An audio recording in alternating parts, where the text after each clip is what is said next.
Hello.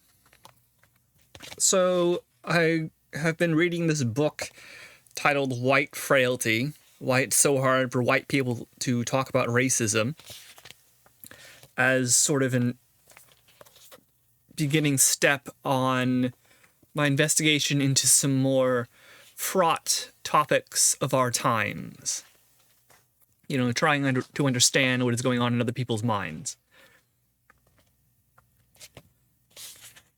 But before I begin talking about it, I have a little theory of my own I worked out years ago, which I'm trying to sort of work on, right? As I try to understand this book, I see flaws and problems arise. And the way I think it happens is, let's think of a line, right, between racism and anti-racism as two movements or ideas, right? Anti-racism says we should dismantle the entire project of the racist society, and racism says we should uphold the entire racist society because of reasons, right? And there tends to be this dichotomy, this good and bad back and forth between ultimate should and ultimate should not, right? You should not be racist in any way. You should be anti-racist to the absolute max. And, anyone who isn't with us is against us. But there is a sort of triangle to that, I think. And by that, I would call it something like unracism. Right? So anti-racism looks at the world and says, we live in a racist system, let us undo that. And this is how we do it, dun, dun, dun, dun, dun, so on and so on. Racism looks at a system and says that one group is better than another, so this is how we should manipulate the world to ensure that, or how we should work within the world if it is if it is like that, okay? Unracism would be sort of the idea which was understood by me as a child to be articulated by Martin Luther King. My children should be judged not by the color of their skin, but by the content of their character. That is a complete individuality where the color and history of who a person is and where they come from is acutely secondary to who they are as a person. Right. So the ideal of each of these situations is racism. Obviously, you judge someone entirely by their race, or it could be, their class, or it could be their IQ, or it could be their sex, right? It's going to be something like that that's very definitive, that you define. Anti-racism it's going to be something like, that racism has affected us and we need to dismantle it, we need to undo it. All those racist systems and people are bad, and this is how we go about unplucking that problem. And the same thing can happen with sex, with anti-sexism or anti-classism or something like this, right? It looks at the world and says, the world is unfair, it has been made so, let us make it more fair. Okay? And let us do that in a systemic way so that we can judge people out, so that we look at the world in a racist way and we want to go against the flow.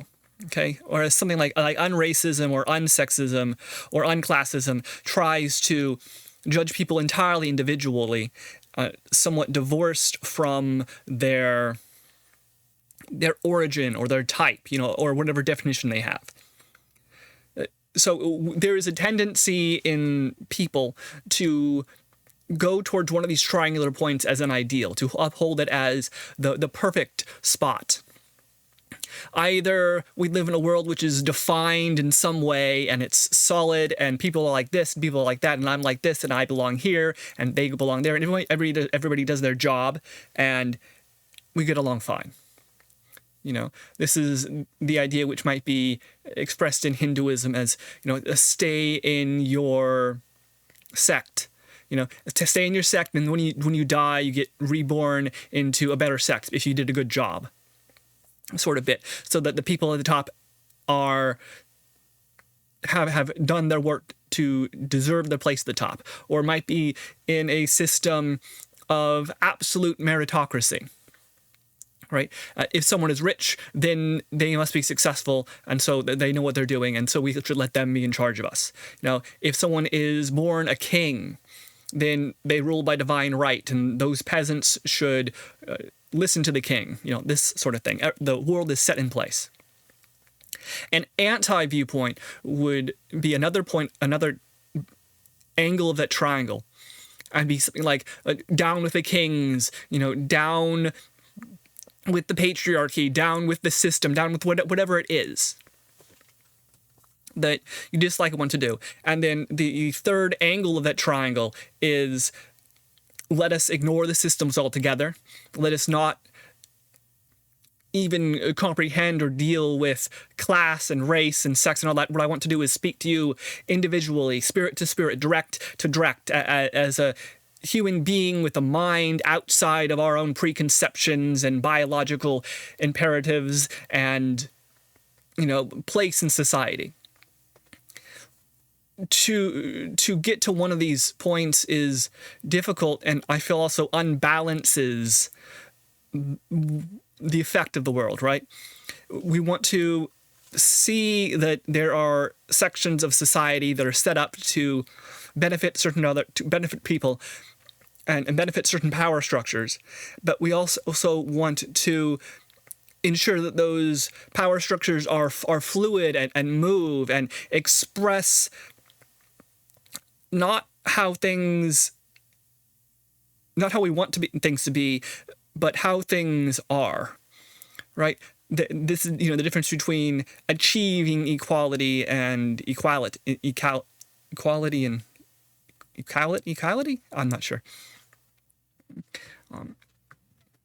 what the word is there, but if everybody is equal and everybody's the same, regardless of who they are and where they came from, then that is a world, to be sure, but it is a world where trying hardly matters. At the same time, if people are certain to be the way they are because of how they were born, or because of how they look, or because of what their last name is, and that is also a problem.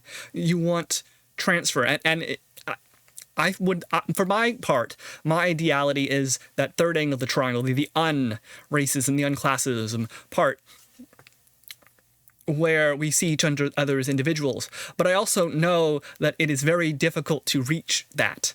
We don't simply have the time in our lives to meet every single person and understand who they are immediately and deeply and without any awareness or care about who they came from or where they are, right? This book sets up a dichotomy of white and black, and every white person, every black person, and every yellow and green and orange person is an individual and is unique and has experienced a unique history, unique feelings, has unique opinions. But that is something we try and achieve only with close friends or family, right? I can only know someone totally very few numbers of people. I can't know everybody very closely. I have to work with a certain wide viewpoint. So in this triangle of system, anti-system, and unsystem, there is a tendency to for people and groups to gravitate towards one or the other, and then forget about the other 2 points. Forget that there's a space here in which we exist as both individuals and society members. And I'm going to talk about the book, but my beginning thought process is trying to deal with the dichotomy that a book like this points out, where it looks at racism and anti-racism, and it's directly on this line between good and bad, and there's no deviation from this line. You're either on one side or the other, or you're moving along the line from one side to the other. It is difficult to get off that line and go to an individual, and both the racist and the anti-racist sides will criticize the unside, right? Will criticize the individual, personal, entirely unique side. They'll say that you were born a peasant or you were born a king. They'll say that you were born white or black, and so you're part of the power structure. And that is the case to a point, but we are also individuals, and we are more than the structures which enchain us. We are more than the definitions which tell us who we are and demand to put us in a cage, claiming it's for our own good. So I'm going to have criticisms of this White Frailty book, which are criticisms of the anti-racist system itself as practiced and exemplified in here, because I'm trying to see the space of the triangle, because I, as an individual, have to come with my own reckoning to the society and the structures we live in and how they affect me. So this is a book about systems. This is a book about white people and white frailty and the structure we live in, and and this author sees things, but I do not see things in quite the same way. There are important differences, which I'm going to point out. And by doing so, I feel that I enter into dangerous territory, because there is a tendency to believe in an absolute. There's a tendency to have the faith in one pure path. And I, at least, grew up on Tales of Valdemar. There is no one true path. There is no one true way. There's only a direction. There is a balance to be found in how we act and exist. And I'm trying to find that balance. Of course, as anyone who knows, who can walk, balance when you're trying to move consists of falling forward repeatedly and catching yourself before you plant your face in the ground. So I'm going to stumble over my words. I'm going to get kind of annoyed and happy and think about things and so on. But that's the process of talking about issues. That's the process of reflecting upon my own history and beliefs and hearing what others have to say, and then reflecting upon that and growing to my own conclusions for reasons which I can, or attempt to be able to, clearly articulate. Because I tend to be on that third point of the triangle. I tend to be on the unsystemic side. I tend to be on the individual side. So there is this attempt by me, I think, what I'm doing here, by talking to a camera, is to connect as an individual to myself and into a system. Trying to escape the lines and edges of the triangle and balancing in the middle. Okay. So first of all, I took a class years ago about bioethics, and I was having quite a bit of trouble at the beginning of this class understanding what they were talking about racism as, because, I grew up, we're told, racism is people who hate folk of the other color, people who think folk of a different color or race are dumb or foolish or bad in some way, right? Or are more likely to commit crimes and that sort of thing. But anti-racism, as it is here, is entirely different. Anti-racism, and the word racism itself, as it is discussed today in an academic sense, is unlike this. Right? It is not individual, or at least it purports not to be individual, which is some of the critique I have. But it is more about systemic racism. It is about the fact that if you're black, you're more likely to be poor. If you're white, you are less likely to be harassed by the police. This sort of thing. So I'm going to take the concept of racism apart a bit here as they discuss it, because I think there has been a mistake made in the way we talk about racism today. Because by using the word racism, we are connecting two different ideas. Okay, so like the author says here, I could see how we are taught about racism only as discrete acts committed by individual people rather than as a complex, interconnected system. Okay, so why are all the black people poor? Well, it's because of a long history of housing discrimination and employment discrimination, and your family hasn't been building up wealth for 14 generations back from old Europe and this sort of thing.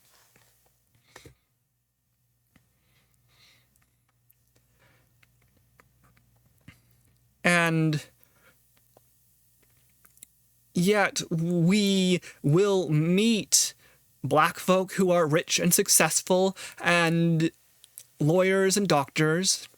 We'll meet white folk who are thieves and con men, who are poor. I've gone places where I'm walking along and people live in shacks and I don't know the color of their skin.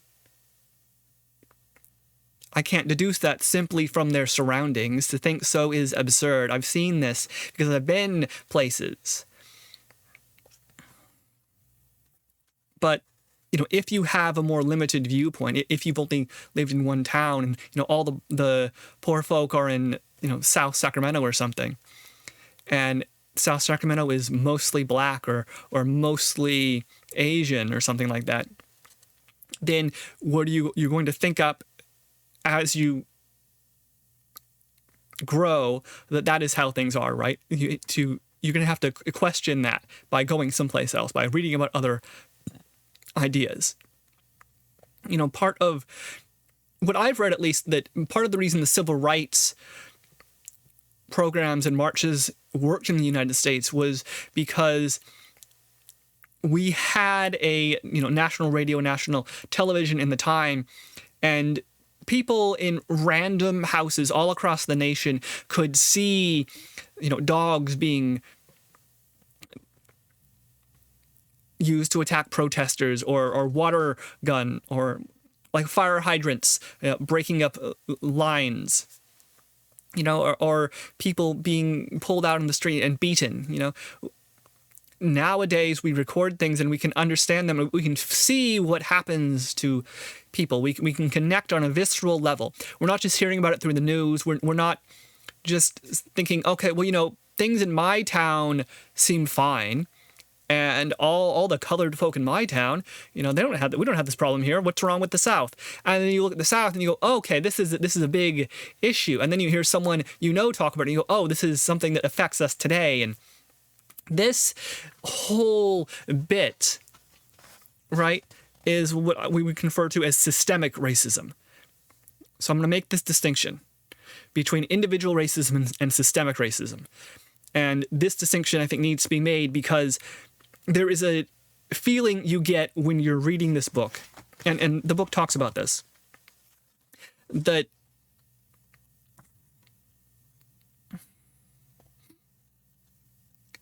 by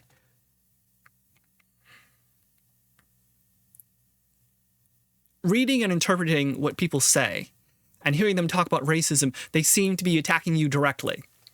And academically, there is this view that they are not attacking you directly. They're attacking you on a systemic level. They're pointing out, issues about how you were raised, or issues about beauty standards, or issues about, hiring standards, or issues about lingering racism, individual racism that still exists and affects people today.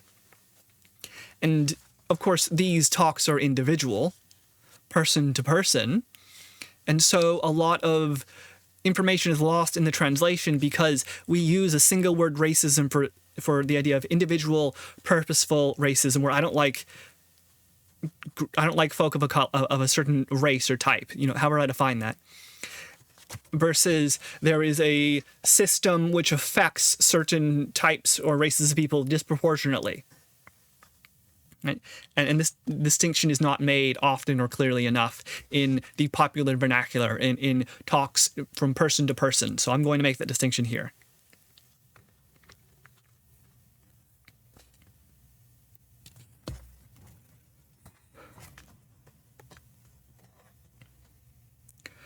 Okay. So this little first bit is, I think, instructive. On page 1, chapter 1. I am a white American raised in the United States. I have a white frame of reference and a white worldview, and I move through the world with a white experience. My experience is not a universal human experience. It is a particularly white experience in a society in which race matters profoundly, a society that is deeply separate and unequal by race. However, like most white people raised in the US, I was not taught to see myself in racial terms, and certainly not to draw attention to my race or to behave as if it mattered in any way. Of course, I was made aware that somebody's race mattered, and if race was discussed, it would be theirs, not mine. Yet a critical component of cross-racial skill building is the ability to sit with the discomfort of being seen racially, of having to proceed as if our race matters, which it does. Being seen racially is a common trigger of white frailty, and thus, to build our stamina, white people must face the first challenge, naming our race. So this exemplifies the issue that one can have, is that there is a viewpoint in the white American outlook that race shouldn't matter, that the ideal of a world is one where race does not have an effect upon our friendships, our opinions, our place in society, how we feel, or our traumas, right? And so to reach that ideal, we should deny not only racism itself, but also our own race. We should do away entirely with the concept of race. And so, like anyone trying to reach that ideal, what you do is you attempt to become that ideal. You attempt to act as that ideal. And like any ideal in the real world, some nuances are forgotten. Some frames of reference are not seen, right? Can't everyone understand the perfect world I comprehend, and can't everyone join me there? You know, that they have a race and they have a problem is their issue, not mine. And what can happen is you go about that happy-go-lucky, and then someone calls you a cracker, you know, or someone calls you as white. Or I remember particularly one time I used to work at a hotel, and so there was me and there was a girl next to me, and we were both working the front desk, and some gal comes up, and she talks to me. And I had to tell her something, was like, you know, that's not our policy and so on. And she was getting mad and annoyed. And then she turns and talks to my coworker, who says the exact same things. I mean, the exact same words. And she accepts that. She's like, okay, I understand now. And I could tell at that moment that, like, something was different. Something was going on here, right? Was it because I'm white? Was it because I'm a male? Was it in a tone of voice? Like, what is happening here? The way this gal was reacting to me and my coworker, who was not of the same race, was entirely different. It was sort of a moment where I'm like, oh, I am seen as a certain race, right? I am, or at least I think that's what's going on. You know? And this idea that we are not necessarily part of a power structure, right? I can that's comprehensible. That's understandable. You know, that we are a result of our history. But at the same time, to be told that you are white is insulting, almost. It is denying the ideal. It is saying, no, I'm going to drag you down into the crummy, dirty world and force you to see yourself how I see you, force you to see yourself as a color, force you to see yourself as a race, when ideally, we shouldn't have to do that. That's not an important part of who we are. It has to do with that individuality again, right? And so this assumption is of having to proceed as if our race matters, which it does, right? The assumption is race matters. The anti-racist movement begins from this belief, begins from this opinion of the world. It is racist. It is a racist viewpoint. That is, it sees the world through a color of race and says, that's bad. We need to undo some of this. We need to dismantle some of it. We need to balance out the problems, right? We are for affirmative action because people of color and of the female persuasion have been left behind by our society, which pushes them down. So we should raise them up on purpose. Right? It has defined the world, and it says the world is racist. We need to do something about that. Whereas the part of the triangle looks at the world and says, the world is racist. We need to undo racism completely. And these are two very separate ideas. One is concerned with the immediate, with today, with practical actions. Another one is concerned with the ideal, with tomorrow, with becoming our perfect selves and allowing the flow of nature to work. And of course, the answer is somewhere in between there. If we see someone as only a member of their race, then we do them a disservice. But if we see someone as raceless entirely in a society where race, even if it may not have the effect it once did, is still historical, right? It still affects us today, is still in our minds and how we speak and our treat with one another. The one thing that is hard, I think, to comprehend is that many of the past actions of the civil rights movement were not that very long ago. There are people still living, many people still living, who were the ones involved on the wrong side, as it were, right? Were the ones who perpetuated the racism, and the ones who thought it was good.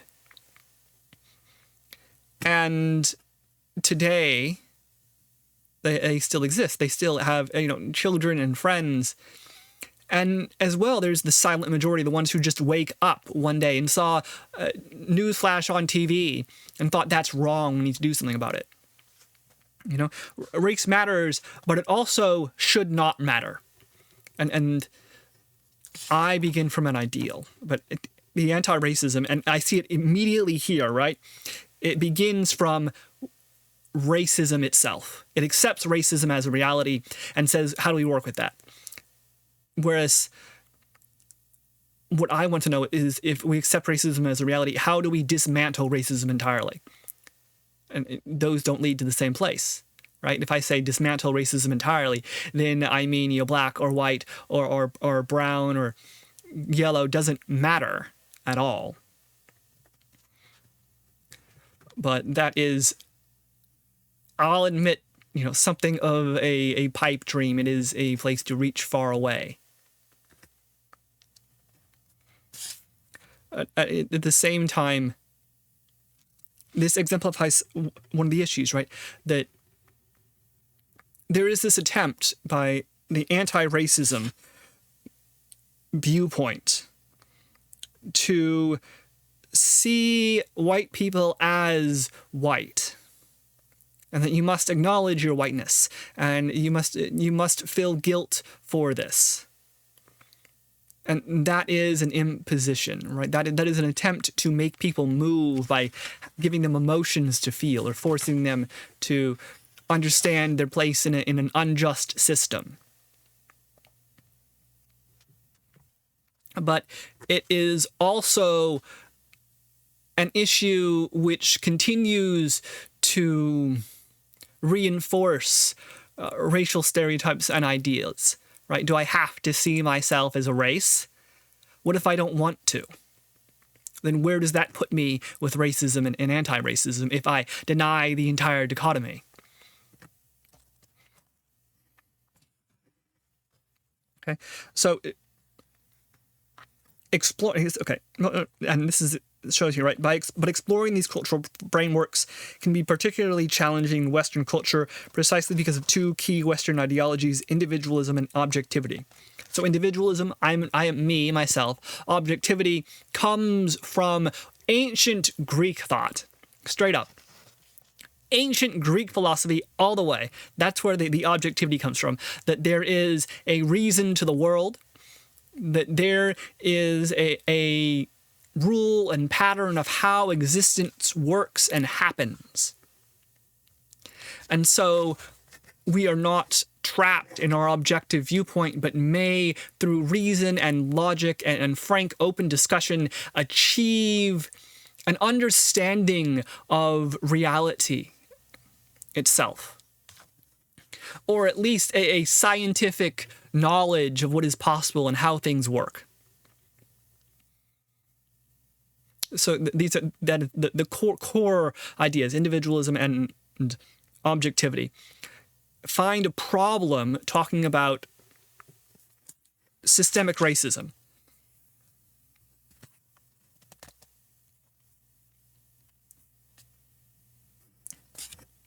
Because systemic racism isn't, how do I put this? Okay, systemic racism is a power structure, but it is also, as claimed by this book, a way of looking at the world. The book says, that you are stuck in a viewpoint of race. You have a white viewpoint, you have a black viewpoint, and you have these because you are stuck in a system and you cannot escape the system, and you are part and parcel of the system. And objectivity is impossible. Individualism only matters to a point. It's not about who you are, but what are you? Because it says the world is racist and people will see you as what you are, not who you are. It repudiates the ideals espoused in the Eye of a Dream speech, the speech that is told to every American child in elementary school, by saying, "Thou shall be judged by the color of your skin, and then by your character. Thou shalt see the world through the color of your skin, and then by your character. Thou shalt not be an individual, but a member of a group first, and then within those limits an individual." And this is worrisome, because the ideals of individuality and objectivity say that we can be better than what we are, say that we can take a system and we can escape this system, we can see the world truly, we are not doomed to remain in a place that is colored or affected by how the world says it is. A group may decry something as evil, but that does not mean it is. Another group may say something is good, but that does not mean it is. There is something more to the world than simple black and white. We live in a world with shades of gray. And we want to find our own individual color of gray. No one is black or white entirely. Look at your skin. Listen to Maniac McGee. We have many different shades. And I mean this in both a literal and a figurative sense.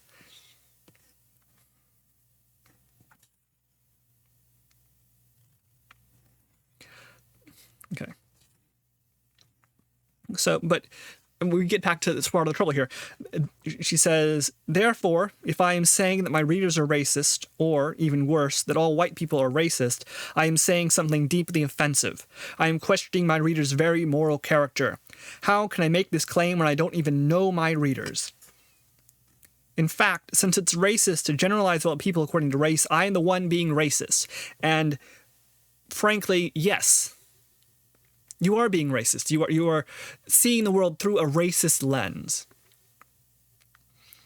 And I'm not saying this is a bad thing or an untrue thing, but it is a factor in the facts which are opined upon here. But if we go back, I am questioning if I say that all white people are racist, I am questioning my reader's very moral character. Well, no, right?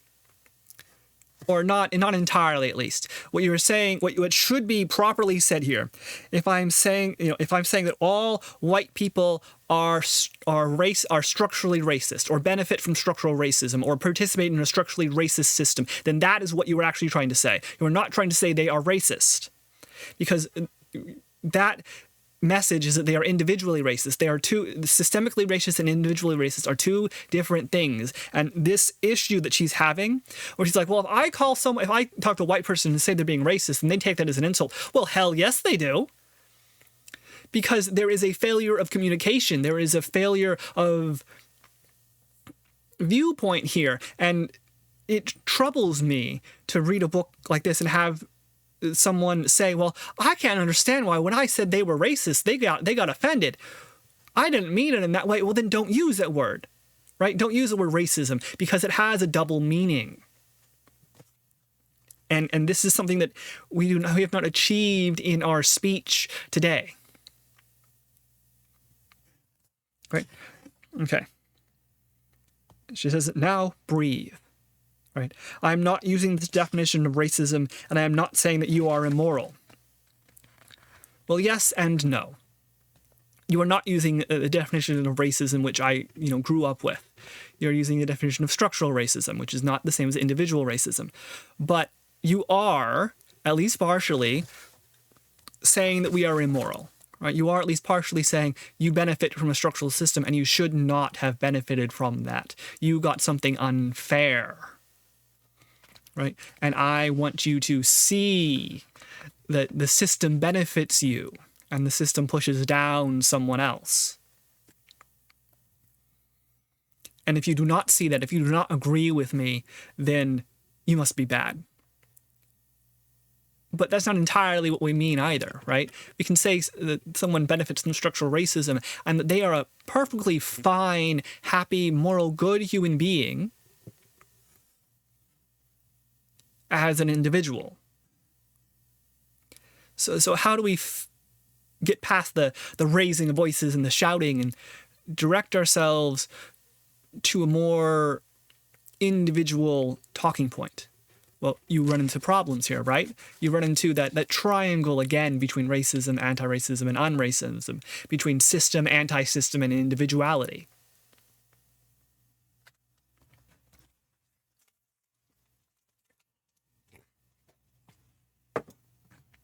Because we don't have the time or ability to communicate directly with everyone we meet about how they are racist or non-racist or systemically racist or individually racist. So we generalize.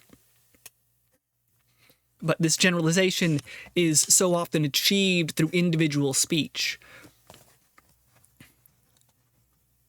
So, my question is, how do you have a frank discussion without all the virtue signaling as it is, right? Without all the talk about, I understand this and I'm trying to be sensitive here. I'm trying to, fix my spot in the system, which is a sort of performative action. At the same time, ignoring the system entirely is just as disingenuous. There's a balance here between the individual and the society and where you are in that. And there's a point of the pyramid of this triangle of system, anti-system, and unsystem where you try to balance. And so often in talks about racism, or in talks explaining to someone why they are racist, or why they benefit from systemic racism, or why they don't understand someone else's view of the racist system or how they benefit from a racist system, there is a miscommunication. And I think this miscommunication happens because we end up at one point on the triangle as an ideal, instead of trying to balance ourselves in that area of possible discussion and understanding. and balance is movement. So I'm going to bounce around from time to time. That's where the rising energy comes from. I think is walking and stepping and running from point to point in this triangle of ideas or viewpoints about how the world works. And as I move, I gain energy. It's like running in a race. You move faster sometimes, slower other times, and then you get a burst of energy and you're tired. And that's just life, right? This movement, this change.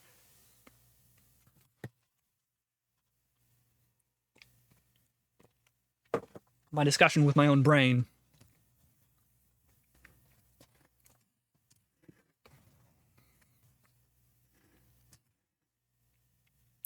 Okay, so part of the issue that can happen if you are in a point in the triangle, and we're going to talk about the anti-racist point in the triangle here, which says there is a system and we need to undo this, and we are very anti-system.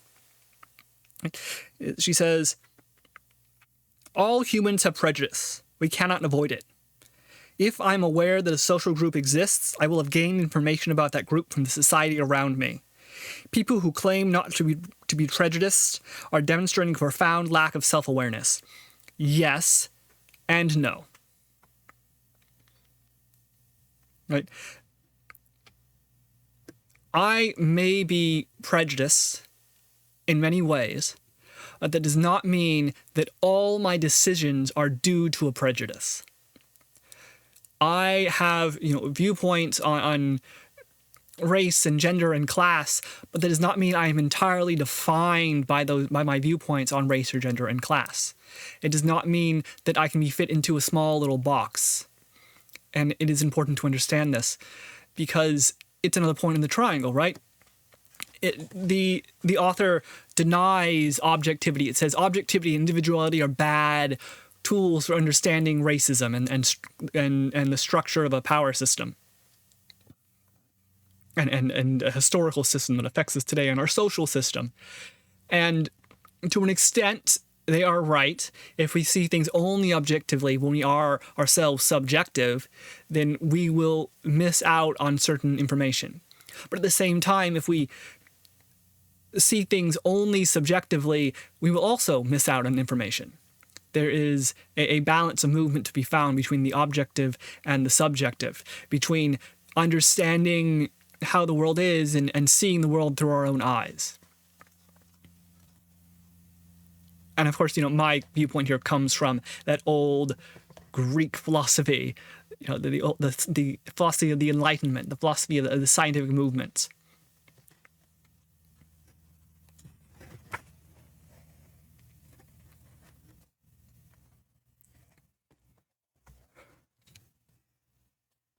Yeah, so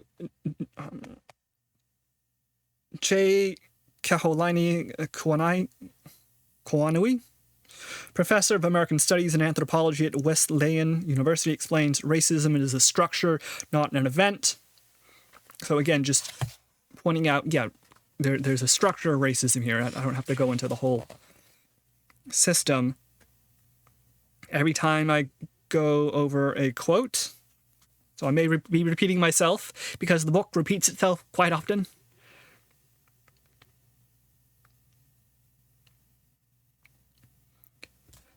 Okay, so she talks about here. A person of color may refuse to wait on me if I enter a shop, but people of color cannot pass legislation that permits me and everyone like me from buying a home in a certain neighborhood. So this is, in one sense, a historical oddity, right? And why is it just a historical oddity? Because this happened. Because there are huge swaths of our nation which forbid, blacks or Asians or Native Americans from buying houses in a certain area. And so it was all white housing. And we can see that even today going through certain neighborhoods. I mean, you look at a map of like the racial diversity in Chicago, and there are very black and white lines, and those lines are there because of a historical reason. And it is also, so that affects us today, but it is also modern in the sense that she has a point even today. I mean, we can say and believe and hold that, white folk would not pass a law that forbid black folk from buying houses in a certain neighborhood, but that is entirely separate from the idea that they could, right? I mean, the world, if all the white folk,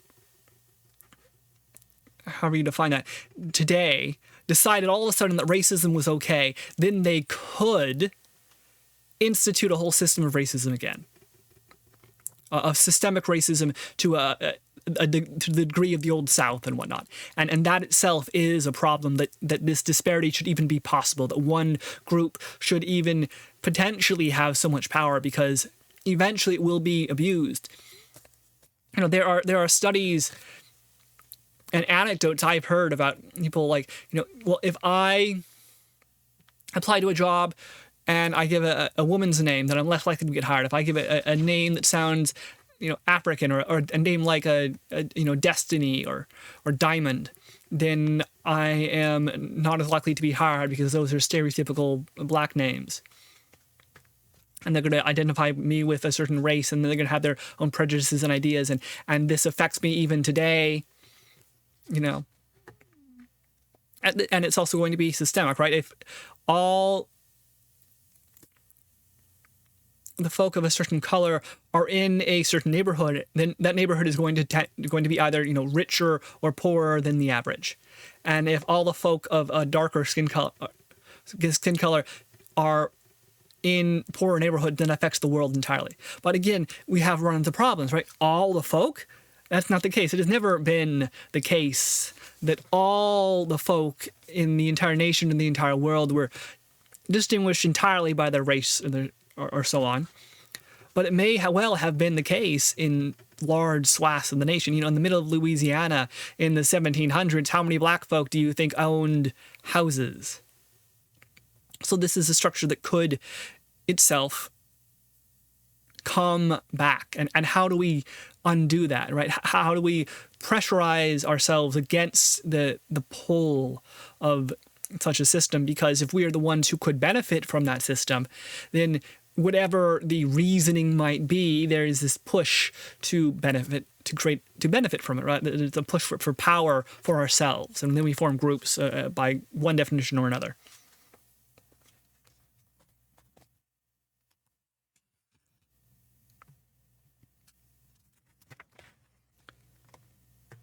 Okay, so these advantages are referred to as white privilege, a sociological concept referring to advantages that are taken for granted by whites and that cannot be similarly enjoyed by people of color in the same context: government, community, workplace, schools, etc. But let me be clear, stating that racism privileges whites does not mean that individual white people do not struggle or face barriers. It does mean that we do not face the particular barriers of racism. So one thing that I think is not discussed enough is this bit here. Right? These advantages are referred to as white privilege, a sociological concept referring to advantages that are taken for granted by whites and cannot be similarly enjoyed by people of color in the same context. So are these advantages actual or comparative? Right?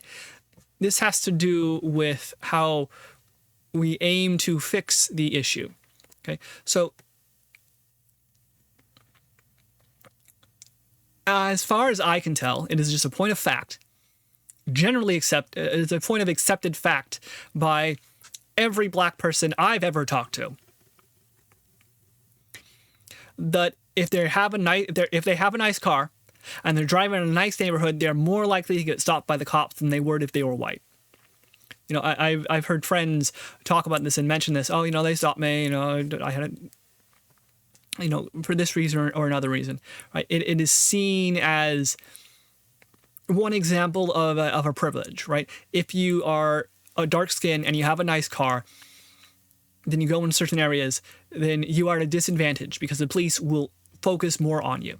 Just as a very concrete example, which I feel a huge number of people in this country have probably felt happen to them. And so is that advantage actual or comparative, right? If you're more likely to be at hired person jobs, if you have lighter skin, is that actual or comparative? That is,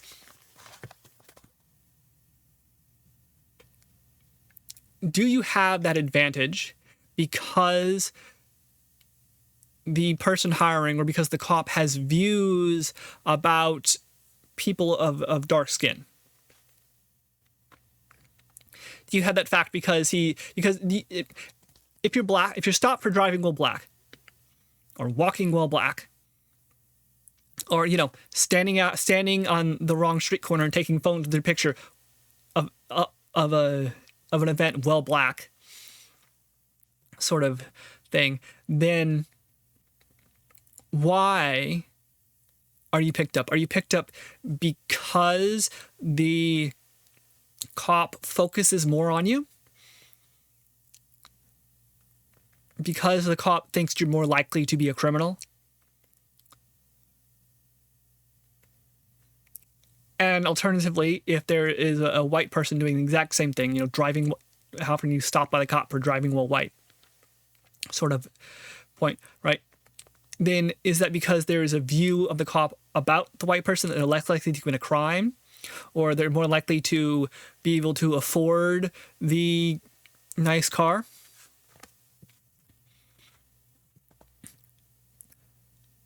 And when you have those two folk, black and white, driving along, and one of them is stopped and one of them is not, why is that happening?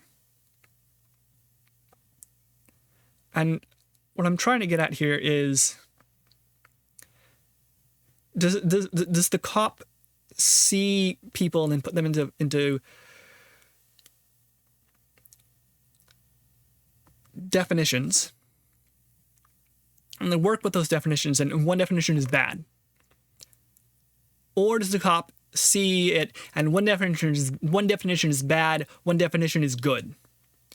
Is it a dichotomy that's going on, or is it simply a negative view of one group?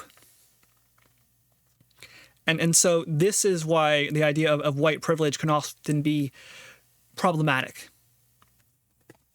Because if white privilege is, you have two groups and one of them is seen as worse or more dangerous or more deserving of being stopped for a traffic check, then you do not have, then you have a comparative privilege. Then you have a privilege where one side is taken down and the side is the normal. Okay? An actual privilege is where one side is pushed up and seen as, good or better, and the other side is pushed, and the other side is either pushed, and the other side is pushed down. And so if So white privilege can often be a sticking point, because it is one thing to say that I suffer from white privilege because I gain advantages that are actual, that the system supports me more. Because the way we fix that is by taking the system so that it does not support me disproportionately, right? It drags me down from the good white pedestal to a normal, to a baseline where everybody is the same, to an unracist viewpoint as it is. But if the difference is comparative, if one group is seen as worse and the other one is normal, then that is if I have privilege just because, if I have white privilege just because the blacks have less privileges than the normal, then it seems the answer is to lift up the black group here, is to raise the privileges allotted to a black group. That is to achieve a unracist viewpoint where you are not more likely to be stopped by the cops if you're white or black. And that is a type of white privilege which is more easily accepted, right? That is a viewpoint of white privilege which is more easily accepted and understood, because it says, oh, we have a system which is unfair to certain people. And so what we do is we make the system fair and undo this bias, this unfair bias in it. Okay, that's good, right? That is a positive sum gain. That is, everybody benefits or stays neutral. The white folk retain all the privileges they have, and the black folk gain more privileges until they're just the same with white folk, and any differences between white and black disappear. Okay, as regards getting stopped by the cops because you're driving a nice car.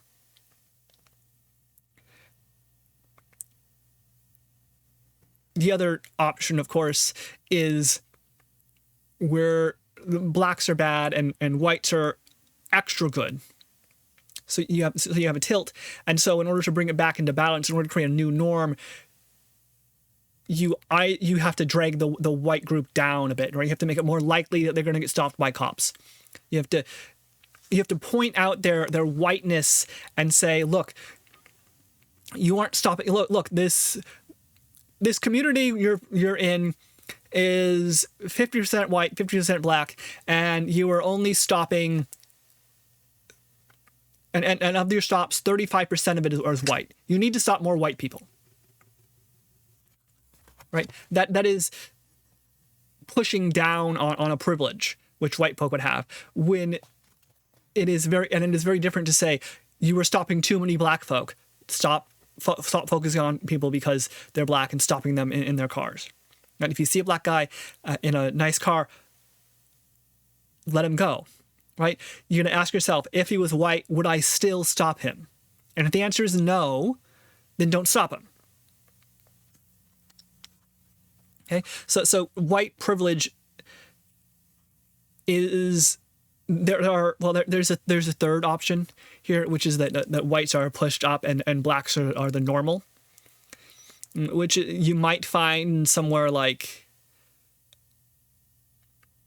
in certain social situations in Asia, for example. If I go there and I'm obviously not, Asian, sitting in the middle of Vietnam, then I may make certain social faux pas. Or I may get stopped by the police and go, I don't speak Vietnamese, me English only. Sorry, did I do something wrong? And in that case, and then because you're a foreigner and obviously not from locale, you might be forgiven social faux pas. And so you're raised up on top of the norm. This is not, I think, the situation we have in the United States. But it is a third possible situation, which just shows that even when I'm talking about white privilege, there are complexities going on here. There is, if we want to talk about white privilege, then we have to understand what is in people's heads. Like, why are they, if they're feeling offended because you're talking about white privilege, then why is that? Like, what is white privilege mean to them? What does it say about the way they view the world? What is the viewpoint of the world that you are pushing with the way you talk about white privilege? Do you push it and say, well, white privilege is bad and you have benefited and you are to blame because you're white and we need to undo that whole system?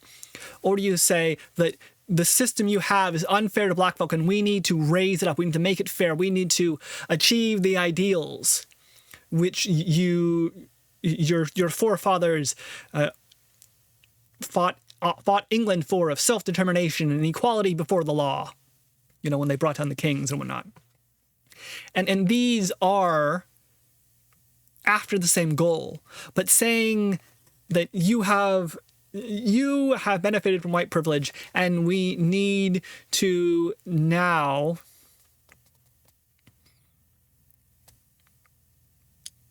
undo that benefit is different from saying white privilege exists. Oh, sorry. Yeah. Okay. Is different than saying black disprivilege exists and we need to undo that curse. The activity in the end is the same, right? Like if you want to push for affirmative action, then you can do that in both cases. You can say affirmative action where, you have a certain quota for people of color, or people of color get an extra 5 points on the application, or we have special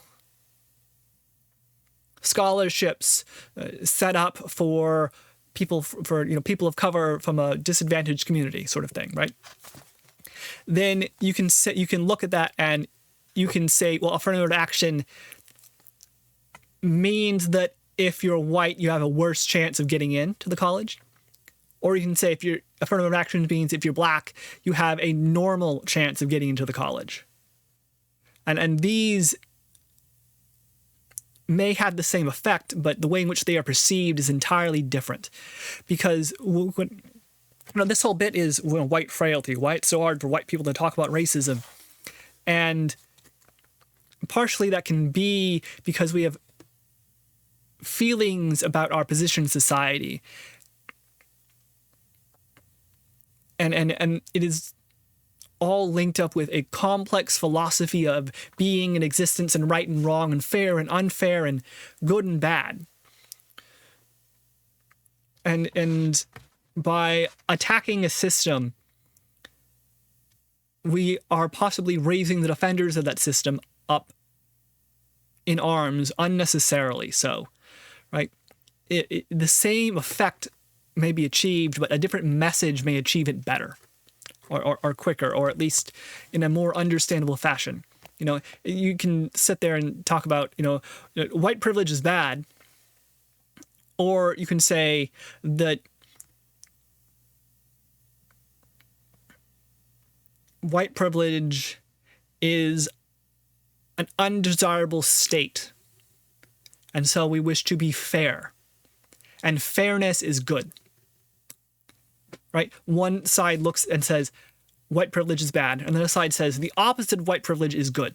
And when you focus on one of those, I think that a certain degree of speech or understanding might be achieved. Because oftentimes when people become offended at speech or ideas or criticisms, there is this miscommunication between folk where I might be criticizing a system or a way of being, but that does not mean I am criticizing you yourself. That does not mean that there are not better ways of living in existence which still uphold all your rights and duties and places in the world. I'm just saying, that we don't have to drag you down to pick ourselves up.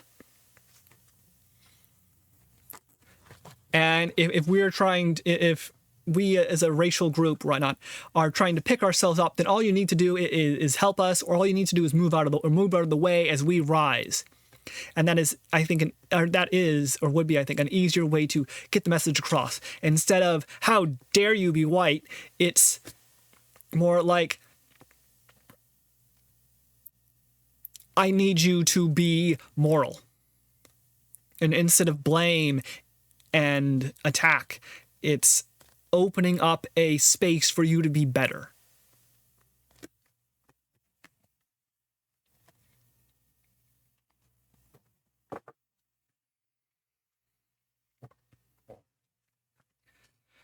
Okay.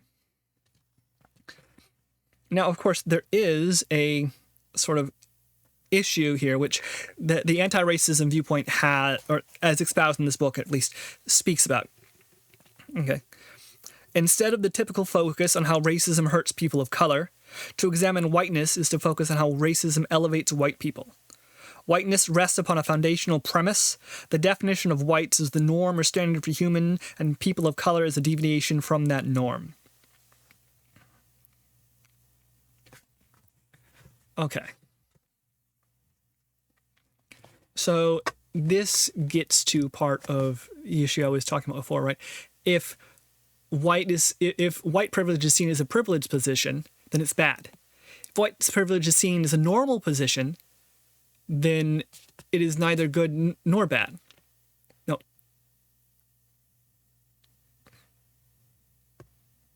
Yeah. And if black disprivilege is seen as good, then a white privilege on top of that is seen as bad because it is comparatively bad, but it may not be actually bad. In the case, if whiteness is seen as the norm, then denying whiteness is not necessarily the correct action. Perhaps we should look at blackness and say, how can we bring it up? How can we make it better? Now, this has the same activity and effect, right? So, as an example, beauty standards.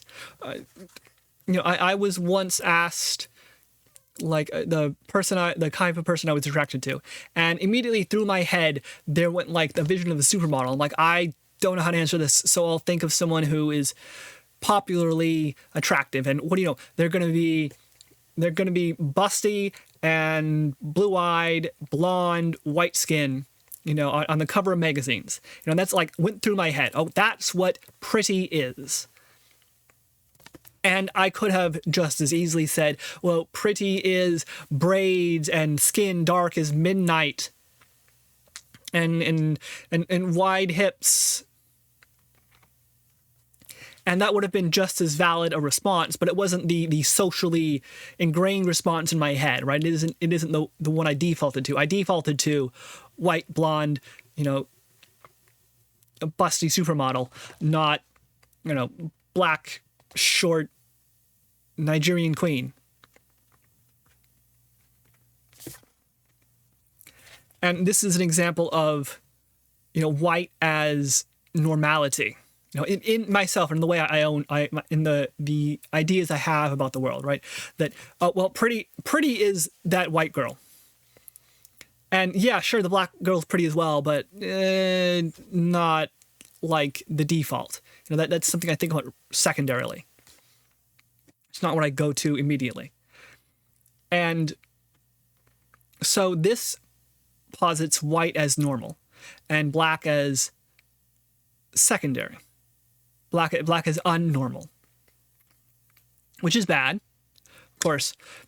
But how do we fix that? Well, we fix it by bringing up more, black supermodels, by bringing up Native American supermodels, by bringing up Asian supermodels, in my head or on the magazines, or putting them on TV, or having them speak at events, or having them, teach classes of modeling, or having them as fashion critique talking heads, covering the Met Gala or whatnot. And so you can say, well, we need to have fewer white models, more models of, color or attribute, or we need a model who is plus size, or we need a model who is missing a leg. And so what you want to do, I think, is expand normality instead of push something down. Instead of saying, we have too many white girls modeling. What you say is we do not have enough non-white girls modeling, or non-white guys, depending on your preference. Here. And the activity is the same, right? If there's a certain space in modeling available, then by reducing, then by increasing the number of non-white folk, you reduce the number of white folk. But conceptually, there is a difference here between saying that the norm is bad and we need to fix it, and saying that some people suffer under this norm and we need to bring them up and fix it that way. How do we fix it? How do we make it better? We want to equalize opportunity. We want to equalize privilege. We want to bring everybody up so that what is seen as normal is itself just normal. Instead of extra good, in comparison, it is actually just normal across the board. Okay. So like Harris's Analysis is useful because it shows how identity and perceptions of identity can grant or deny resources. These resources include self-worth, visibility, positive expectations, psychological freedom from the tether of race, freedom of movement, the sense of belonging, and a sense of entitlement to all the above. Right? So this is something that, as a white person, you sometimes feel you have. Right? I mean, how many of us have listened to our black friends say something about race and gone, oh, thank goodness I don't have to deal with that. Or say something about how, they're struggling with an idea or a concept. And I'm like, I'm listening, I'm attentive, but I'm also like, oh, thank goodness it isn't my problem. And, just knowing, for example, my history, like I can trace back my history 3-4 generations. I know my grandparents. I have pictures of my great-grandparents. I know how it goes back to Switzerland or England or my Scottish ancestry, my Scottish ancestry. And then I know if you're black today in America, Native American black,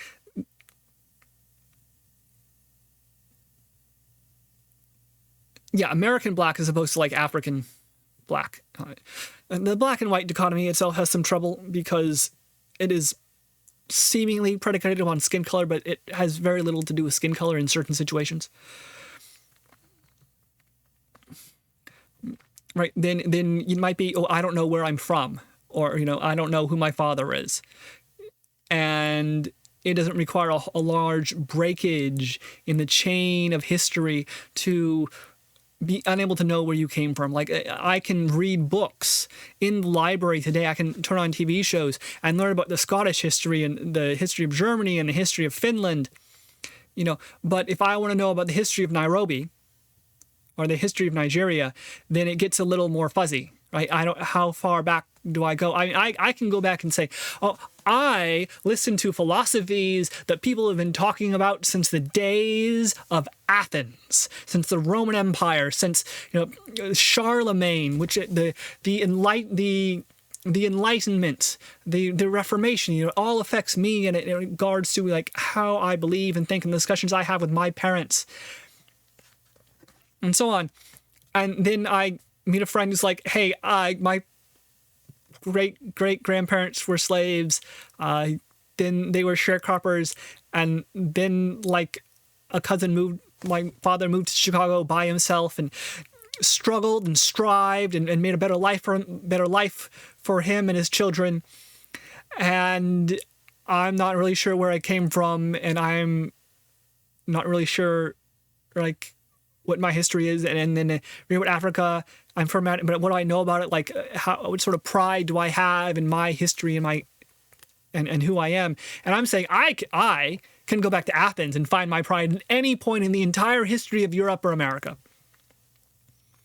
But like my mother is a school teacher, and she would tell me that on the days in elementary school when she had to begin to explain the history of slavery, that like the kids' eyes would sort of glaze over, right? That some of the kids would be in shock at this event because they hadn't heard of the racist struggle, or they weren't quite aware of it, or they hadn't encountered it in their daily lives.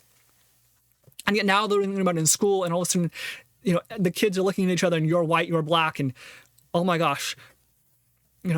Or you read about the Chinese Exclusion Act, and then you look across at your friend who's Chinese, and you're going, well, when did your people arrive here? Did you suffer through that? Did that affect you at all? Did my ancestors do something to your ancestors? And all of a sudden, my history isn't looking so good. So it's like I as someone of European ancestry, can sort of pick and choose the bright points. But I know for other folk I know, it is not always that simple. You don't have as many role models to choose from. You don't have as many points of proud history. That's why like black pride might be a big thing. Like people might build their entire identity around it because it's what they feel they have. Whereas if I go to like the Scottish Pride, the Scottish festival downtown, then it's not seen as so serious, right? I maybe have Scottish ancestry, or I may have, Irish ancestry or Native ancestry, but it also isn't a vital, important part of me because race isn't seen as a vital, important part of me for myself.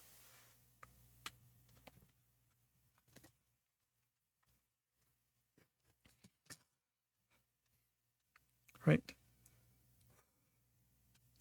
So, part of the issue that can arise there is I have a viewpoint of the norm or what is supposed to be, where the history of my ancestors is not a definitive force upon myself today. I may hear about some person in my blood history who did something bad, and I can say, okay, but I have other parts of my history where they did good things. I have other parts where I can find pride. I don't have to deny every bit of who I am, or I don't have to deny my entire society and see it as bad and forced upon me, because I have the option of focusing my heart I have an option of laying the pillars of my heart in a firm foundation wherever I choose across half the planet, across all of written history. And so there's a part of me which says, well, can't everybody do that? I don't care if your ancestors came here as slaves, you still have this history, right? And I can read about Mencius. I can read about this Chinese philosophy. I can read about the Vikings and the Greeks and the Native Americans, and find philosophies in Zen Buddhism based in Japan, a place where I have no racial connection whatsoever, and I can say, well, I may not be of that race, but I can understand the ideas. I can follow the force. I can join it. I can jump into the blood and become, if not part of it, at least flowing along in the same direction. I'm not Japanese, but I could theoretically go to Japan, learn Japanese, and become culturally as Japanese as it is possible to be. I could leave my entire history behind, become someone new, and that's the power of individuality. Individuality says I am not tied to the system or to the history. I can be myself. I can join wherever I want, because we're all individuals, and systems of society and race is an illusion, and it's not real, so I can be whoever I want to be.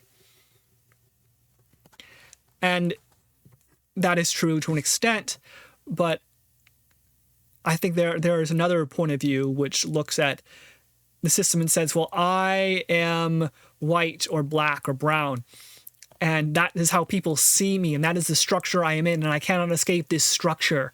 And it is more difficult to be an individual, precisely, because if I choose to be an individual, I can... that is an option I have, because I know that I can fall back upon a social or historical pride.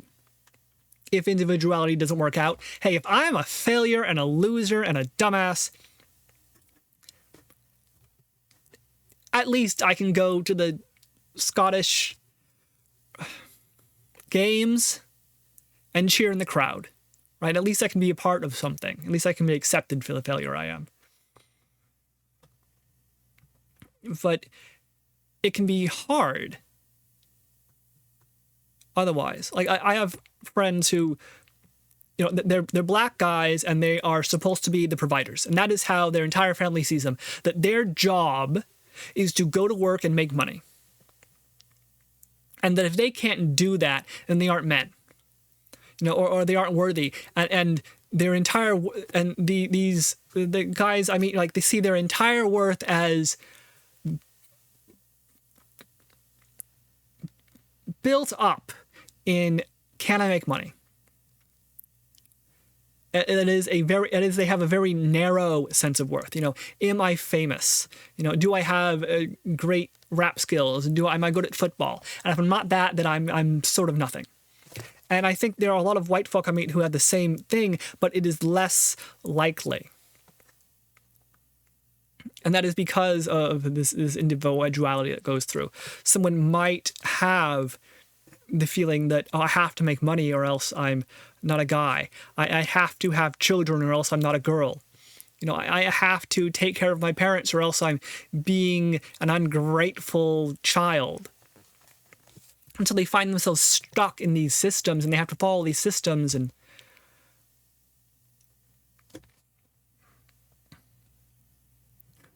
it's a dangerous place to be in a system and believing in a system. And I see certain tendencies, and I wonder how much that is linked to history and race and power structures.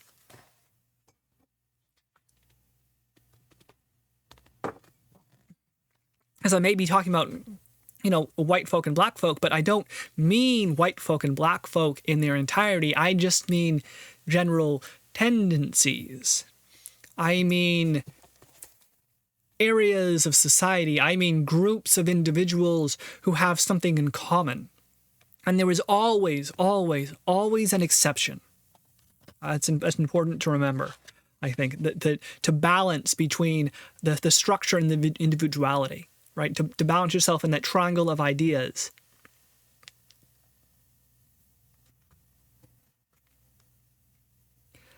And be able to freely move around.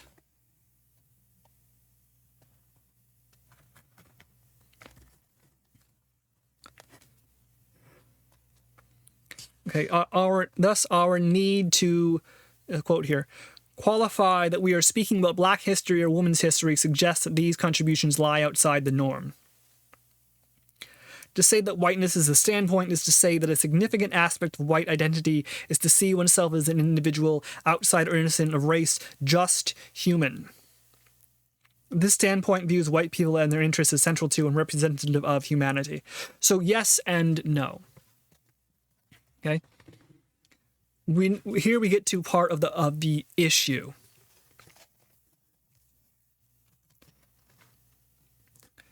She says, I am not against Black History Month, but it should be celebrated in a way that doesn't reinforce whiteness. For those who ask why there is no White History Month, the answer illustrates how whiteness works. Okay.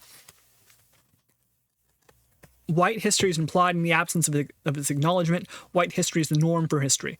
Okay, this has to do with how we think about race as part of ourselves. And why is there no White History Month? She is saying, well, it is because white history is the norm. Every day is White History Month. But there's another way of looking at it, which is, why is there no White History Month? It's just weird to have a history month for a color or for a group. Like, every day is White History Month. Why isn't every day Black History Month? Like, why is, you know, this certain time period marked out as a special remembrance? Why is there a Black History Month? Well, that is, it's saying that Black history is different and special and needs to be focused on. Well, what if there was a White History Month? Well, what if we made a White History Month and said, this is, we're going to focus on white history? Would that fix the racism problem? I'm not sure. Because when she's talking about whiteness here, she is not talking about whiteness. That is, she is not talking about ancestry and history and where we came from. She's not talking about being Irish and Nordic, right? It makes perfect sense to have an Irish History Month. St. Patrick's Day. It makes perfect sense to have a German history, to have a German Day festival, to have a Hmong festival, to have, you know, a Japanese festival, to have a, you know, Dia de los Muertos, to have the Mexican Independence Day celebration. you know, a national, a Native History weekend or something, because we mark those as individual. And yet whiteness is, she says it's a norm, but when we point out whiteness, right, that we are saying is that it is special. We're saying that the norm is not the norm. The norm is something special, which of course is that triangle of, racism, system, anti-system, and individuality. It is on the opposite side of that individuality. It is saying that the system is all that matters. The system is important. The system has to be pulled out. And so if we claim there is a White History Month, then what we're actually doing is pushing whiteness as a thing that exists. And this is a troublesome fact that has to do with the way we talk about blackness and whiteness and racism itself. Because how do you defeat a racist system without reinforcing racist views? That is, if the system is racist, how do you defeat the inequalities between different races? There are two ways to do that. If one race is held up as higher or better than another, then either you do away with racism entirely. There is no race. There's no race, right? We don't see color, we don't see class, we don't see sex. We just see your ideas. The academic papers you submit are anonymous. We do not include names. We do not include pictures. We do not know who you are. All we have to go on is the purity of your ideas. And that's how you create a unracist system. The other way to deal with a racist system where one race is higher than another is to make all races equal. Is to say, you're white and you're black and you are Asian and you are all special and unique in your own certain ways, and we have a White History Month and a Black History Month and an Asian History Month. But when she talks about whiteness here, she's not talking about a Scandinavian History Month, and an English History Month, and a German and an Italian History Month. She's talking about all these as together. She's talking about a system of fair-skinned people who are individualistic and deny that racism has a huge effect upon them and benefit from a structure that is in such and such a way, in such and such a manner. And yet an individual in that white sphere is both white and non-white, right? They are white in the sense that they are part of that whole system, and they are white in the sense that they have fair skin. But they are also non-white in the sense that they are German or French or Italian or Ukrainian, or they have mixed blood, or they're light-skinned, or whatever the case may be. Or it could be, they could be black as hell and yet have been raised in Finland. And so be looking white, but culturally Finnish. And then you come to, I hear this, I read this, from, it's, one of the things you wonder about. If you're African and you come to America, are you black in America? Well, sort of yes, sort of no. Right?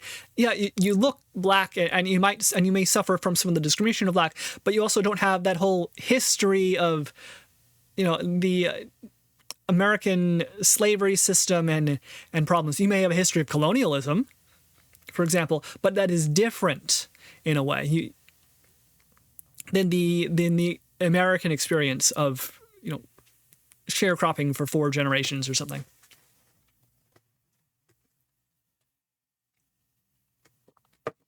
So that as we look at individuals, whereas we look at groups, we understand that there are varieties within them.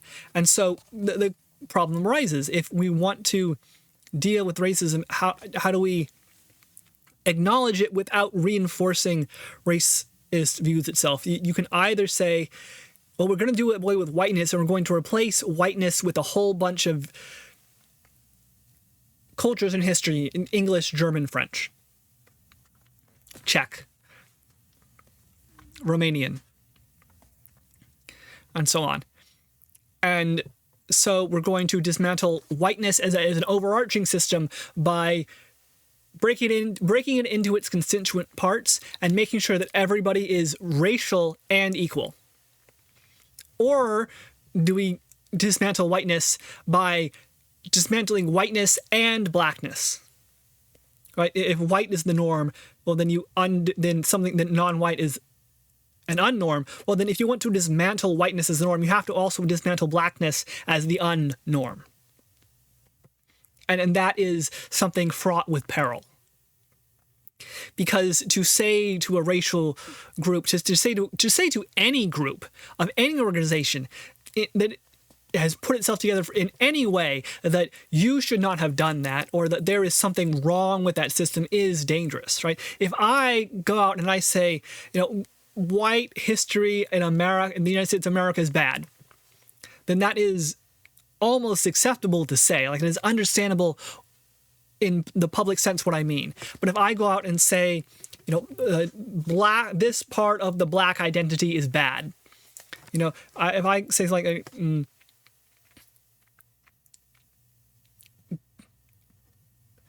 black is often identified with ghetto and urban inner cities and drug and gang violence, and specifically in rap, which is more popular among the black segment of the population. And this reinforces racial stereotypes by exalting, violence and money and drugs and getting ahead and having beef with people, and so on. And that is saying that a part of this culture that I see or identify as black, or generally black, is bad. It's the same activity there, right? In that I'm saying this group is bad, or this aspect of this cultural group is bad.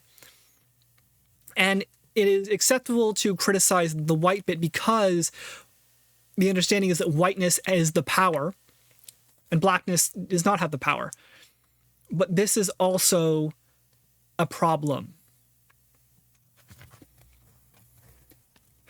because it is, like what I talked about before, it focuses on dragging one side down instead of equalizing the issues, right? I can say that, there are certain aspects of popular black rap music I don't like, and then other certain aspects of popular black music I do like, and I listen to, Tupac or Nas or something. And I see meaning and depth in this history of hip-hop and in how the modern child is growing up and imbibing a sense of lyrics and poetry and finding deeper meaning in what people say and an appreciation of the finer arts and so on. Right? So there are good things that may be found in the bad things that may be found in the good. I'm just saying that we have this tendency to think in dichotomies, good and bad, but it's more complicated than that. It's more complex. And if we simplify things to good and bad, then we lose nuance, we lose individuality, we lose the complexities of how our systems and our histories work together.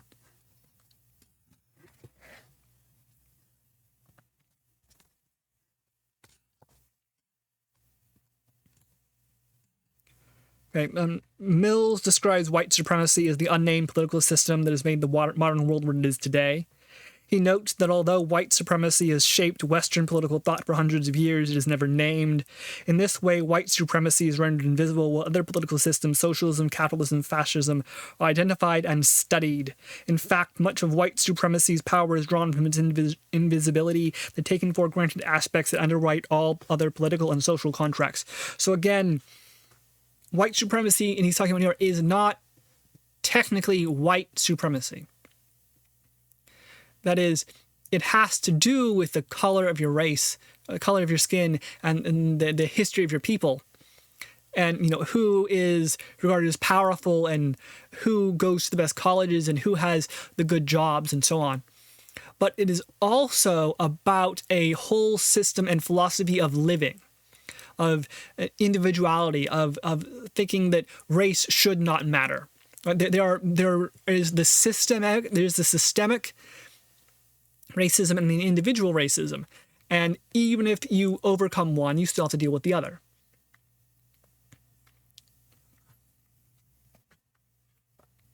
But also, what can happen is we end up finding an enemy and saying that everything about that enemy is bad, and that is not the case. Right? We can say that white supremacy culture is bad, and then what can happen is that instead of looking at it and saying, well, we should not discriminate on the basis of color of our skin, or the place our ancestors came from, what happens is something like, well, we should not discriminate on the basis of skin or where our ancestors came from, or we should also not support any of the ideals that those people had. Right? This happens when we criticize someone too harshly. Okay, so when we talk about the founding fathers. Well, the founding fathers had slaves. That's bad, and therefore we should throw away everything they ever wrote because obviously they were bad people, and this is an overreaction. There are bad people who do good things. There are good people who do bad things. Just because someone is a slaveholder or a murderer or an evil, selfish person does not mean that that is all that they are. Does not mean there are not bits of kindness and wisdom, right? One mistake does not label a person in his entirety. People are complex, and so are systems, right? We can look at any of the bits she names, socialism, capitalism, fascism, and say they're bad, but there are also benefits to be found in there, right? Fascism, terrible. Subordinates the rights and will of the people to the rights and will of the state. Not good at all. Obviously horrible for individual rights, tends to lead to terrible massacres and genocides. But it also allowed Germany to focus its industrial might to unify its people. Is that bad? Well, unifying your people for a goal and a cause, that isn't bad in itself. And yet the means by which they achieved that are terrible. So instead of saying that everything in this part of Germany is bad, we say is these 90% parts, 90% of the parts are bad, and this is why. And they sought to achieve a goal, and that goal was achieved in the wrong way, but the goal itself was admirable or worthwhile in some way. Right? And we can say the same about anything that happens. We can say the same about the United States heading westward and killing all the Native Americans in the way. Yes, it's terrible. Yes, it's evil. Yes, we should not have done that. But if we look at it and we blind ourselves to why it happened, to what the people were trying to do, right, to the ideals that these living complex beings had, then we risk repeating their same mistakes.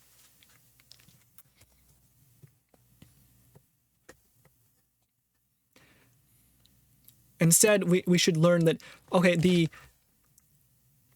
founding fathers were slave owners, and they had the opportunity. There was an argument at the beginning of the country to outlaw slavery, and they should have done that.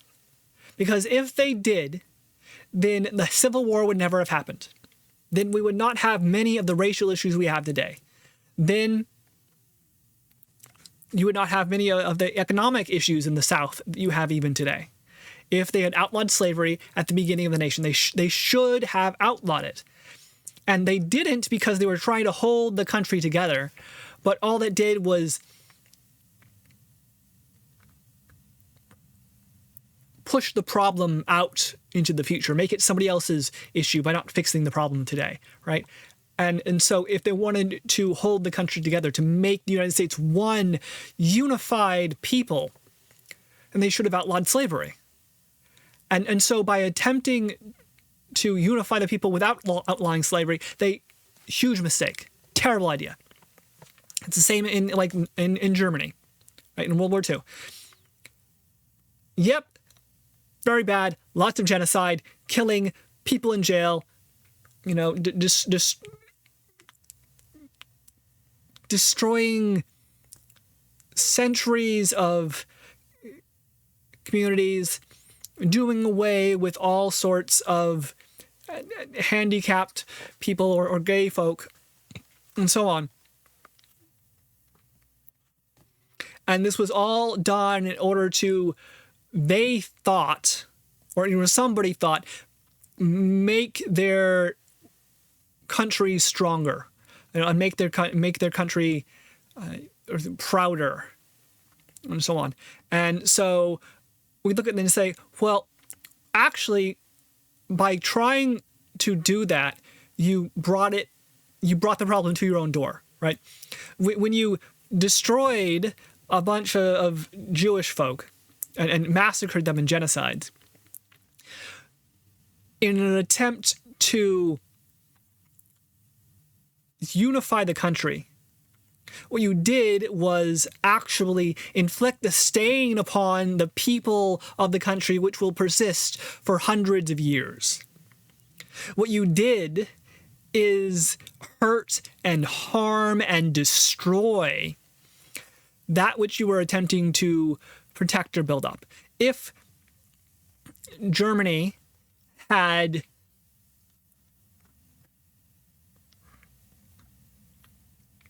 dealt with its own racial and ethnic issues long ago in the 1600s and the 1700s, then Nazi Germany would not have happened. If the Holy Roman Empire had unified in the 1200s, then World War II and World War I with a unified Germany striking against France and England would have happened long ago and resolved itself, and we would not be in the position we are in today. Right? There's that old saying, nobody thinks they're evil. And so to understand why people do evil, you have to understand why they thought themselves good. And this is very uncomfortable. This is looking the devil in his face and asking, why did you do it? This is talking to a serial murderer. This is talking to a person who assaulted you in the street and trying to get inside their head, and it is not comfortable. It is not nice. It means skirting very, very close to agreeing with them. Because in order to understand somebody, you have to understand why they see themselves in a certain way, why they react in a certain way, why they see the world. It almost makes sense to you. And then you step back and you reflect and you think, okay, what is actually going on here? What did they do? Why did they make the mistakes? Why did half of Germany or half of America sit by where huge numbers of people were murdered and destroyed? Why did the priests of Spain burn every single Aztec text they could find? And this is a horrible thing to do. We look at it and we are disgusted by the absolute obliteration of the entire history of a people. Maliciously, on purpose. And yet, in order to not do that ourselves, and we can't just be disgusted by it. We can't just look at it and go, that was bad. We have to look at it and understand, why did someone think that was good in the first place? What went wrong? Where were the steps where they messed up?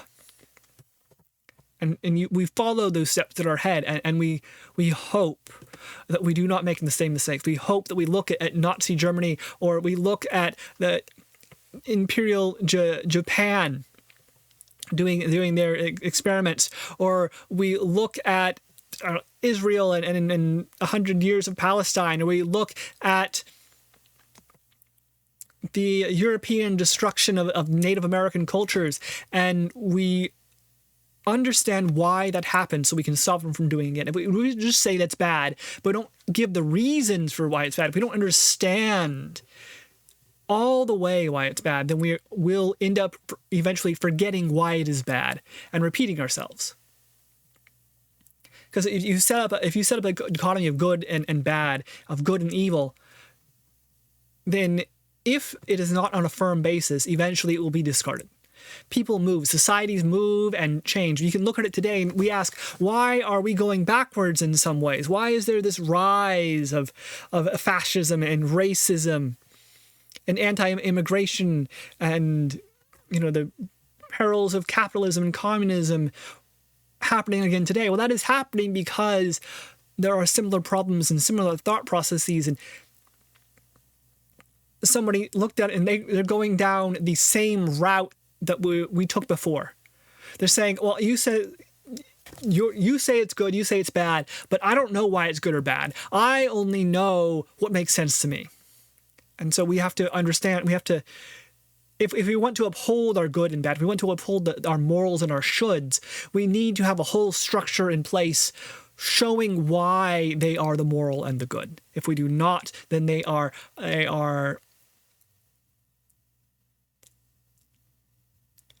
unfoundational. And something without a foundation may just float away. It may be ugly to all of us who have a different moral system, but it's going to happen.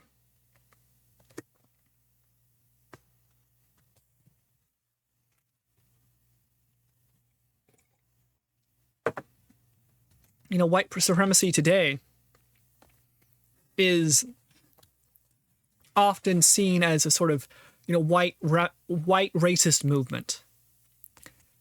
And so you can't, if you simply say that's bad, then that doesn't convince anybody of anything. All it does is put social pressure. And a group, once social pressure is placed upon them, will eventually reduce itself to a core which can resist that social pressure. What you have to do is break apart the group, the outlook of white supremacy from the inside. You have to show the flaws. You have to make people see why what they're trying to do will not work or will result in terrible, terrible events. Right? You can't be both someone who supports American ideals but is also admirable towards Hitler. It doesn't work. There is going to be a moment in that mindset where you have to choose one or the other, where a fault line happens, and without even realizing it, you stepped over the edge to fascism and murder and madness, or you stepped over the edge and the other way towards individual freedoms and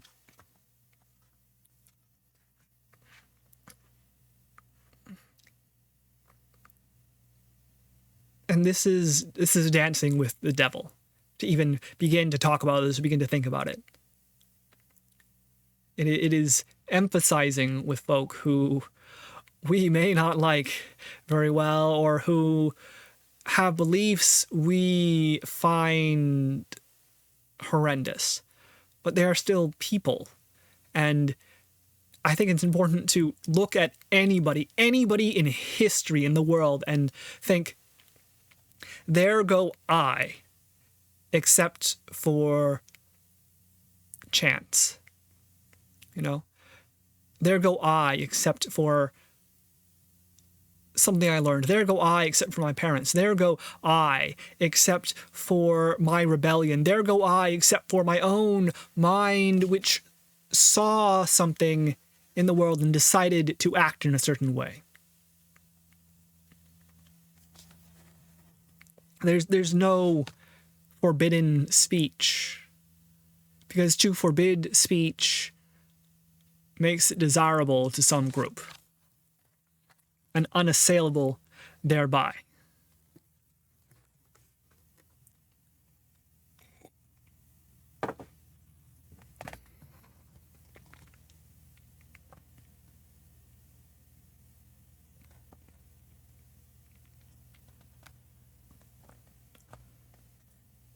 Okay.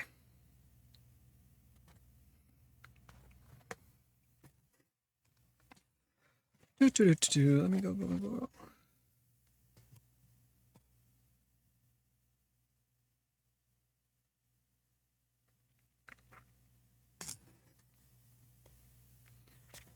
Okay, so she talks about here like naming white supremacy as a systemic issue, which I think is important to point out. Okay, you know, by 1968, you can't say black. That hurts you. Backfires. So you say stuff like forced busing, states' rights, and all that stuff. You're getting so abstract now that you're talking about cutting taxes. And all these things you're talking about are totally economic things, and a byproduct of them is that blacks get hurt worse than whites. And subconsciously, maybe that is a part of it.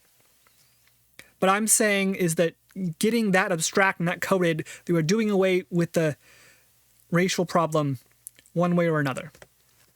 Okay, so this is what can happen.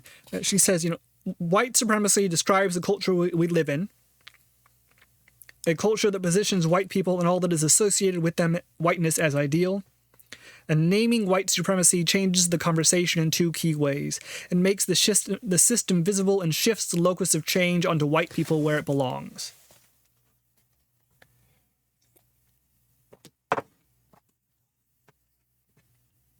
Okay, I'm gonna stop at the end of this chapter. I think it's getting a little long.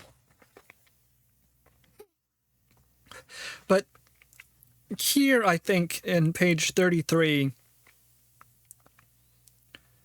she's saying that what can happen is we live in a world where systemic racism affects us.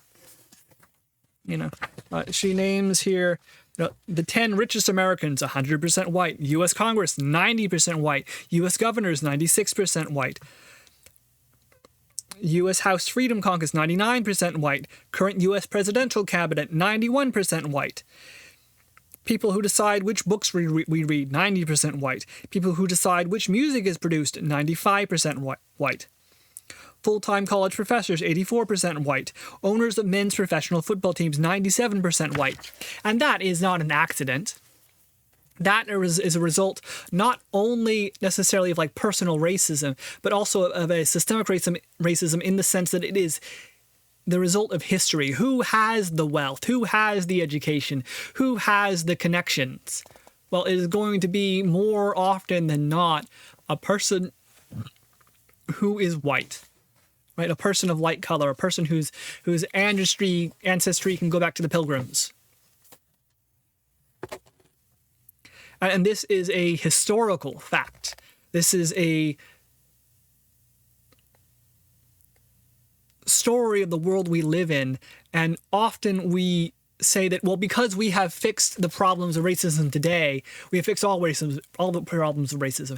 And not really, because people live for a long time. Systems persist. Systems expand themselves. And the fact that 50 years ago there was racial discrimination in housing, affects our society today in massive ways.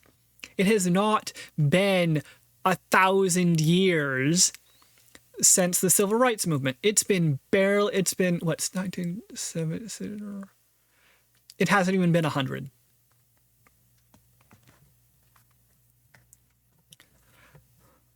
And so what happens here is we confuse individual racism with structural racism. And we confuse activities of structural racism with the structure itself. Okay? So if I want to solve individual racism, then, hey, you're black, you're white, whatever. If I want to solve systemic racism actions today, then I say, well, a hiring process, we're colorblind. We don't tell us your race, don't tell us your name, just submit an application, which includes like a cover letter and your, cover letter, employment history, education, so on, right? Remove as much personally identifying information as possible. Then, hey, that works. But you still have to deal with the history of the system.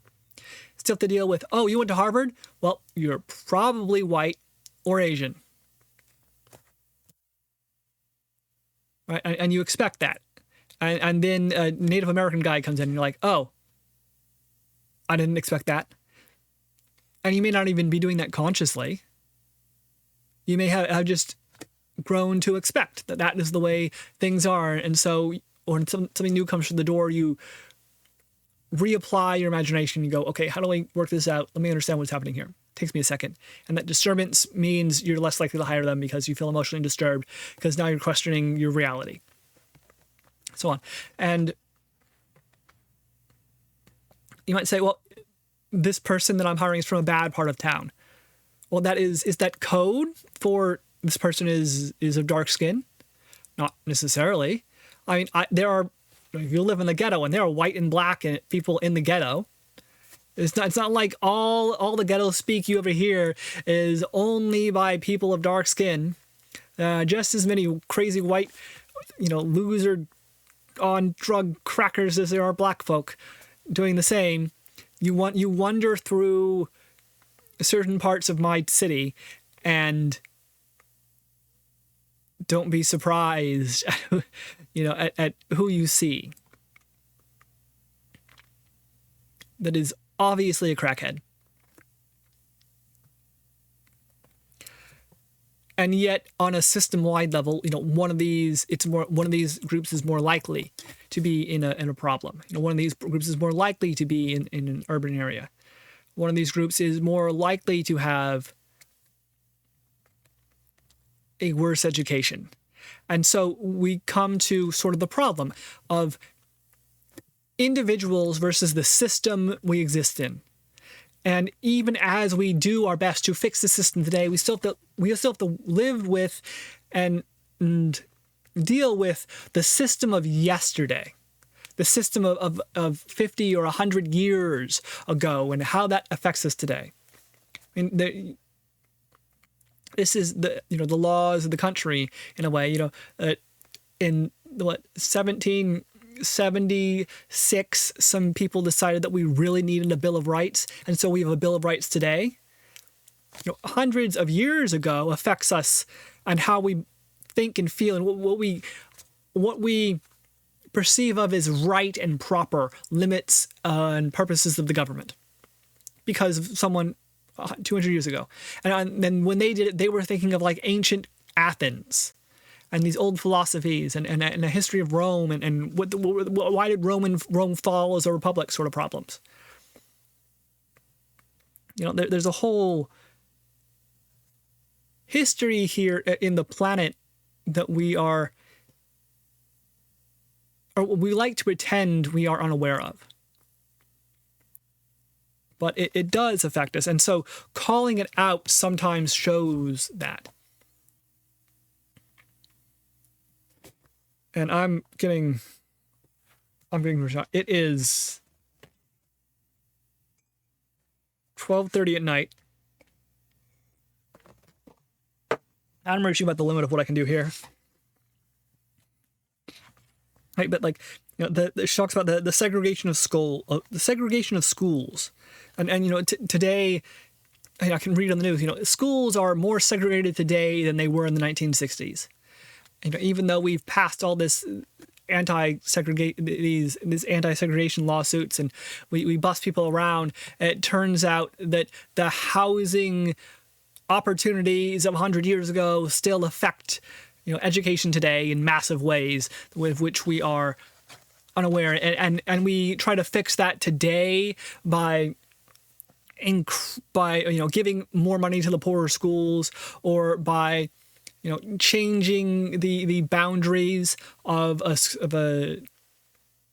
school attendance area, like where your kids go to school, for more racial integration. But that doesn't mean that we can solve the problems brought on by the past in one quick, swift moment.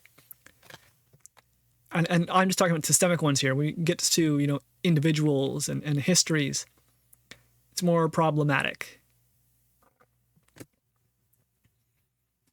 Because we may have fixed all the systemic issues, and yet there might be issues of you know, the family, or issues of racial pride, or issues of problems that aren't for polite discussion, that may still affect a person. So each individual is a mix of the system and who they are as themselves. And how do we understand where all the problems intersect?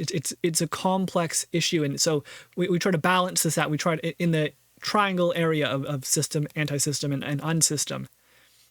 What do we do? How do we react to people in a effective manner? And she says, you know, part of that is calling it out, is pointing out what you see as here she talks about racism, you know, but you could have the same idea for classism, or sexism, for example. You know, it's about the system here. It's how do you pull it out and make it apparent? And you know, she's making a point here where she talks about, you know, white supremacy is rendered invisible. You know, socialism, capitalism, fascism are identified as studied. That is, we can identify classism and sexism as problems more readily than we can identify racism as a problem. That they all still exist and affect us today, but our social boundaries about speech and investigation between them are less stringent when it comes to class and sex than race. And I think she's on to something here.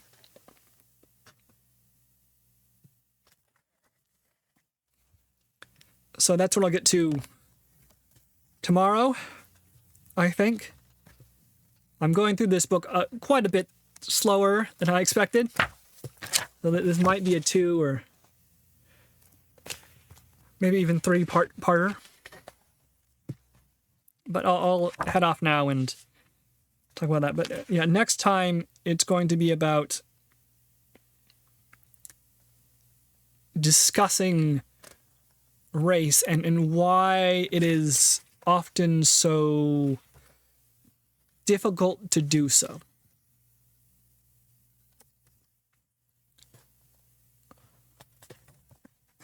Okay.